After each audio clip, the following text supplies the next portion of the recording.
10 years ago, I stopped being family. No dramatic blow-up, no screaming match, just a slow freeze-out.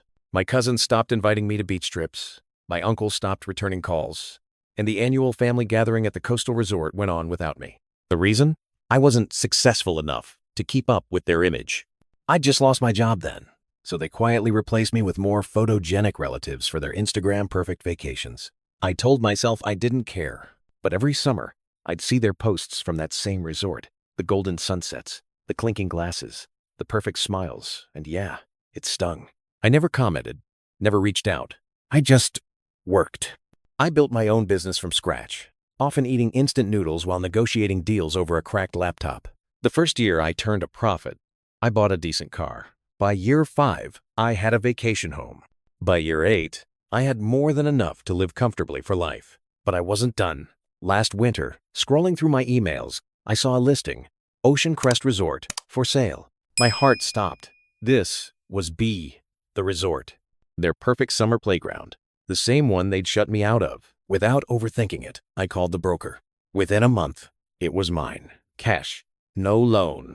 The first time I drove up as the owner, I parked in their favorite spot and walked into the lobby like I'd been there all along. When summer rolled around, I did something special. I made a private booking for a large family group under a fake name. Ocean view suites, catered dinners, champagne service, the works. They arrived, squealing with excitement, and I stayed out of sight until the first night's dinner. I waited until the waiter uncorked their champagne, then stepped out. The table went silent. My aunt actually dropped her fork. "You?" my cousin whispered, like I was a ghost. "Welcome to my resort," I said, smiling. "I hear you've been loyal guests for years." They stumbled over themselves, offering awkward congratulations, making small talk. But the best part was the bill, $0. "Consider it a gift," I said.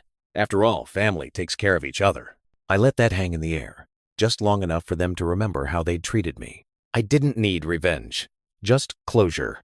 And as I watched them toast under the same golden sunset, I realized I'd finally moved on. But I still enjoyed the look on their faces when they realized I'd been playing the long game. The next morning, I walked down to the beach before sunrise.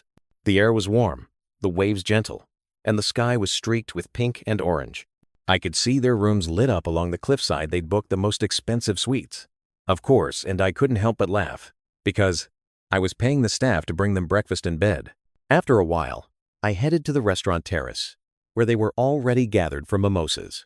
My cousin, Daniel, was suddenly my best friend, pulling out chairs for me and asking about business advice. 10 years ago, he wouldn't have asked me to pass the salt. My aunt gushed about how proud she was, conveniently forgetting the years she'd avoided my calls. I let them talk, smiling politely, not mentioning the countless birthdays, weddings, and funerals they hadn't invited me to. Midway through brunch, I decided to twist the knife gently. "Funny thing," I said, "when I bought this place, I found a box of old guest photos in the office. You're in almost all of them, every year, without me." I kept my tone light, but I saw the color drain from a few faces. They shifted uncomfortably, muttering excuses. "Oh, it was just timing," my uncle said. "We didn't want to bother you when you were going through stuff." Right, because inviting me to the beach would have been so disruptive. Before I left them to their day, I told them about the new loyalty program I was introducing. "I'm calling it the Inner Circle," I said. "You get free upgrades, priority bookings, but membership is by invitation only." I winked. "We'll see who makes the list." The look on their faces, worth every single year they shut me out. That evening, I hosted a private bonfire on the beach for special guests. I told my staff to set up plush lounge chairs, tiki torches, and a live acoustic guitarist. I made sure every detail screamed exclusive. Naturally, my family assumed they were invited, and technically, they were. When they arrived, all smiles and beach cocktails in hand, I greeted them warmly. "Glad you could make it," I said, then turned to a group of my business partners and longtime friends. "Everyone, this is the family that practically lived here before I bought the place." My friends, who knew the full backstory, exchanged knowing looks but kept it polite. We sat in a circle around the fire, and people began sharing stories about how they first met me. One friend talked about the time I slept in my office for 3 months just to keep my business afloat. Another mentioned how I once drove 12 hours straight to personally deliver a deal that saved a client's company. My family just sat there, listening quietly, realizing they'd been absent through every moment that mattered. Then came the kicker. I pulled out a bottle of aged rum, the kind the resort only served to VIPs, and poured around for everyone except them. Not a drop for my aunt. Not a drop for Daniel. I simply smiled and said, "House policy. Loyalty is rewarded here." The silence was so sharp, you could hear the waves. They understood. Without raising my voice or making a scene, I'd made my point.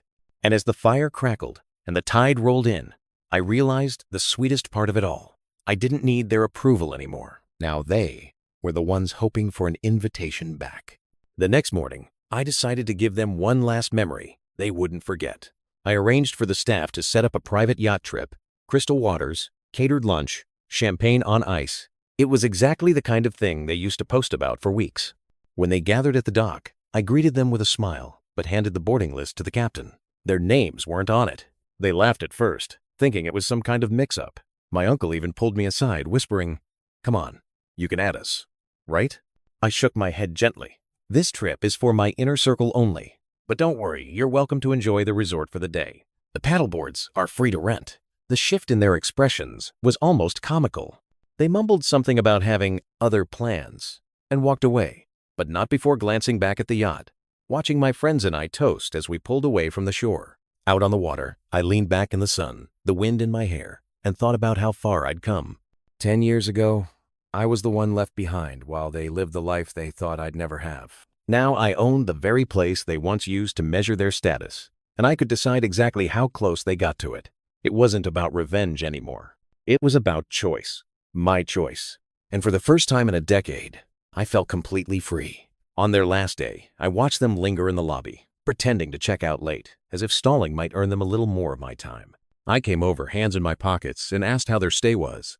"It was nice," my aunt said, but her voice lacked the usual smugness. Daniel tried to joke, "Guess we'll be seeing you here every summer now," but I could hear the edge of uncertainty in his tone. I handed them each a sleek black envelope. Inside was a card embossed with the resort's logo, but not an invitation. Instead, it was a thank you for visiting note, the same one we gave to any first-time guest who hadn't yet earned loyalty status. No perks, no upgrades, just polite formality. They tried to mask their disappointment, but it was all over their faces. For years, they'd acted like this place was theirs. Now they were just visitors, and I was the gatekeeper. As they loaded their bags into the shuttle, I gave a casual wave. "Safe travels," I said. "And hey, maybe next time you'll make the inner circle." The doors shut, and the shuttle pulled away. I stood there for a moment, listening to the waves and the faint sound of seagulls overhead. The satisfaction wasn't in rubbing it in. It was in knowing that I'd rewritten the ending to our story. They'd excluded me for a decade. I gave them 3 days, and that was more generosity than they'd ever shown me. That evening, after they were gone, the resort felt different, quieter, lighter. I walked along the empty beach, the sand still warm beneath my feet, and thought about the younger version of me who once sat at home scrolling through their perfect vacation photos, wondering why I wasn't good enough. If I could talk to that person now, I'd tell them, "One day, you'll own the view they kept from you. One day, you'll decide who gets a seat at the table." I went back to the lobby, where the night staff greeted me with a smile. "Everything all right, boss?" one of them asked. I looked around the polished floors, the ocean breeze drifting through the open doors, the soft sound of jazz in the background. My place, my rules, my life. "Yeah," I said, grinning. "Everything's perfect." Up in my suite, I poured myself a glass of wine and stepped out onto the balcony. The waves glimmered in the moonlight, and for the first time in years, I wasn't thinking about the past. I wasn't thinking about who had hurt me, or who owed me an apology. I was thinking about the future, the guests I wanted to welcome, the memories I wanted to create, the life I'd built from nothing. They had shut me out for 10 years. But in the end, I'd opened a door they could never fully walk through again. And that was more than enough. A week later, I got a message from Daniel. It was a casual, "Hey, how've you been?" followed by an awkward suggestion that we should catch up sometime. I could almost hear the unspoken part. "And maybe book another stay at your resort." I didn't reply right away. Instead, I let the message sit for 2 days. When I finally responded, I kept it short. "Glad you enjoyed your trip. Bookings are always open online. No special code. No private link. Just the same process any stranger would use." A few days later, I saw a follow-up. He'd sent me a screenshot of fully booked dates with a frowning emoji. I smiled to myself. The inner circle was already filling those spots months in advance. The irony wasn't lost on me. They'd spent a decade choosing who was worthy enough to be included. Now, they were on the outside, waiting for my approval. And the best part? I didn't even feel the urge to rub it in. They could stew in their own regret while I enjoyed what I'd built, surrounded by people who had been there for me when I had nothing. For the first time in my life, I realized that shutting a door on someone doesn't always come from spite. Sometimes, it's simply about protecting the peace you worked too hard to earn. A month later, I hosted the resort's annual Summer Gala, an event I'd introduced to celebrate loyal guests and partners. The guest list was tight, every name hand-picked. The invitations were gold embossed, courier delivered, and impossible to fake. I knew my family had seen the photos from last year's gala, the champagne tower, the live band under fairy lights, the red carpet rolled out over the sand. This year's was even bigger. Celebrities, entrepreneurs, artists, people who had lifted me up instead of tearing me down. The night of the event, as I stood at the entrance greeting guests, I spotted them in the crowd outside the gates. My aunt, Daniel, a few others. They weren't dressed for the occasion, but they were lingering, watching, as if waiting for me to wave them in. I didn't. Instead, I smiled politely from a distance, then turned back to welcome a couple who had been my first paying customers when I'd opened my business years ago. We laughed, reminisced, and walked inside together. Behind me, the security staff kept the gates closed. Inside, the music played, glasses clinked, and the air buzzed with warmth and celebration. The people around me weren't here because of bloodlines. They were here because of loyalty, kindness, and shared journeys. That night, I finally understood. The family I'd been chasing all those years wasn't the one I was born into. It was the one I built myself. As the night wound down, I stepped out onto the terrace overlooking the ocean. The moonlight shimmered on the water, and the sound of laughter and music floated from behind me. That's when I saw them again, my family still standing outside the gates. They looked smaller now, almost unsure of themselves, like they were the ones afraid of being judged. Daniel caught my eye for a second, then quickly looked away. My aunt whispered something to him, and they turned to leave. I didn't feel triumph. I didn't feel anger, just clarity. 10 years ago, I would have run after them, desperate to explain myself, desperate for a seat at their table. Tonight, I stayed where I was, surrounded by people who had chosen me without conditions. One of my friends joined me on the terrace, handing me a glass of champagne. "You okay?" she asked. "More than okay," I said, watching the last trace of their silhouettes disappear into the night. "I think I just closed a chapter I've been carrying for way too long." We clinked glasses, and I took a sip, the salt of the sea mixing with the sweetness of the drink. Inside, the party roared on, and I turned back to it without a second thought. I hadn't just bought a resort. I'd bought my freedom, and no one was ever shutting me out again. The next morning, after the gala, I woke up early and walked the shoreline as the tide rolled in. The sand was scattered with tiny seashells, and the air was crisp with that clean ocean scent you can't bottle. I thought about the journey that had led me here, the nights spent working alone in a cramped apartment, the deals that fell through, the times I almost gave up, and yet every setback had been pushing me toward this exact life. Back at the resort, some of the gala guests were already having breakfast on the terrace. They waved me over, and I joined them for coffee. The conversation was easy, full of plans for future events, collaborations, and vacations together. No pretenses, no silent judgments, just people who valued being here and being with me. Later that day, I got a final text from my aunt. "If you ever want to reconnect, the door is open." I read it twice, then deleted it without replying, because I realized something in that moment. I didn't need their door. I had built my own, and it opened to better views, better company, and a better life than I could have imagined. And just like the tide, I was never going back to where I'd been.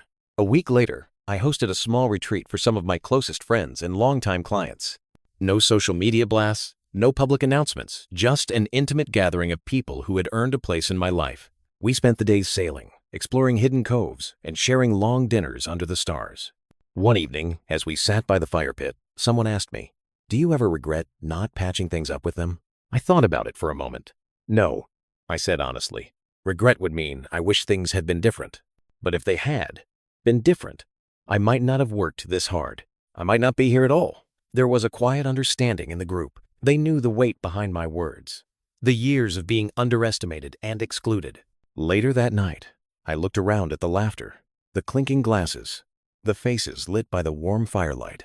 This was the life I'd fought for, Not to prove them wrong, but to prove to myself that I could create something worth keeping.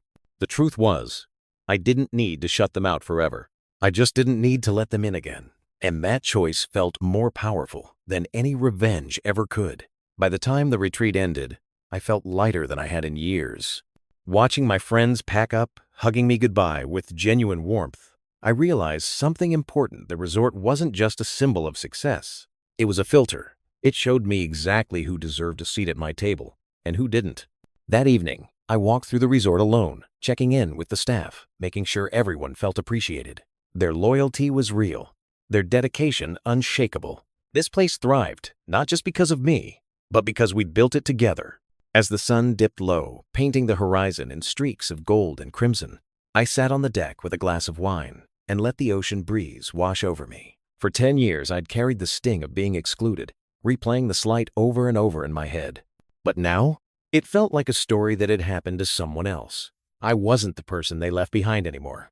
I was the owner of my life, my future, and my peace. And maybe, just maybe, that was the sweetest victory of all. Because in the end, the best revenge wasn't proving them wrong. It was living a life so good, I didn't need them to see it. Months later, peak season rolled around. The resort was fully booked, every suite occupied by guests who genuinely appreciated being there. I'd almost forgotten about my family until I saw a new reservation come through under a name I didn't recognize, but the address caught my eye. It was theirs. They were trying to slip in unnoticed. I considered canceling the booking outright, but instead, I decided on something subtler. I assigned them one of the smallest garden view rooms, still beautiful, but far from the ocean views they'd once flaunted on social media. No special amenities, no champagne on arrival, just the standard experience every first-time guest received. When they arrived, I greeted them like any other customer, polite but distant. I could tell they were waiting for that moment when I dropped the professional act and welcomed them as family. That moment never came. Over the next few days, they watched other guests get personal tours, private dinners, and impromptu upgrades. They smiled through it, but I could see the tension building. The truth was setting in here. Loyalty mattered more than bloodlines. On their last night, my aunt approached me. "You've really built something special," she said softly. "We're proud of you." I thanked her, genuinely, but didn't invite them back. As they left the next morning, luggage rolling across the stone path, I knew this would likely be their last visit. And that was fine. This resort wasn't a bridge back to the past. It was the foundation of a future I'd built without them, and I planned to keep it that way. A few weeks after they left, a travel magazine reached out, wanting to feature the resort in a special edition about hidden gems owned by self-made entrepreneurs. The interview was set for a sunny afternoon on the terrace, the ocean glittering in the background. The journalist asked about my inspiration for buying the place. I smiled and told the truth, almost all of it. "I used to dream about being here," I said. "Back then, I couldn't afford it, and I didn't quite fit in with the people who came. So I decided, one day, I'd create a place where anyone who appreciated it could feel welcome." I didn't mention my family, but I knew they'd read the article when it came out. The photos showed me surrounded by guests laughing over dinner, the staff smiling in crisp uniforms, the beach glowing under sunset. It was everything they'd once claimed for themselves, except now, it was mine to share on my own terms. A week later, I got a single-line email from Daniel. Saw the article. "Guess you really don't need us anymore," I didn't reply. Not out of spite, but because he was right. The life I'd built was no longer about proving myself to anyone. It was about protecting the peace, joy, and freedom I'd fought so hard to earn. And that, more than anything, was worth keeping exactly as it was. The magazine feature brought a wave of new guests, each one adding fresh energy to the resort. Every evening, I'd walk the grounds, hearing laughter from the pool, clinking glasses on the terrace, and music drifting from the beach. It was exactly the kind of atmosphere I'd once envied. Now it was my reality. One night, as I watched the moon rise over the water, I thought about that first summer they'd left me out. Back then, it felt like a door slamming shut forever. Now I understood it wasn't a door closing. It was a path being rerouted. Every missed invitation, every empty weekend, every time I scrolled through their pictures, it was all pushing me here. I no longer cared if they ever set foot on this property again. My life wasn't a stage for them to witness.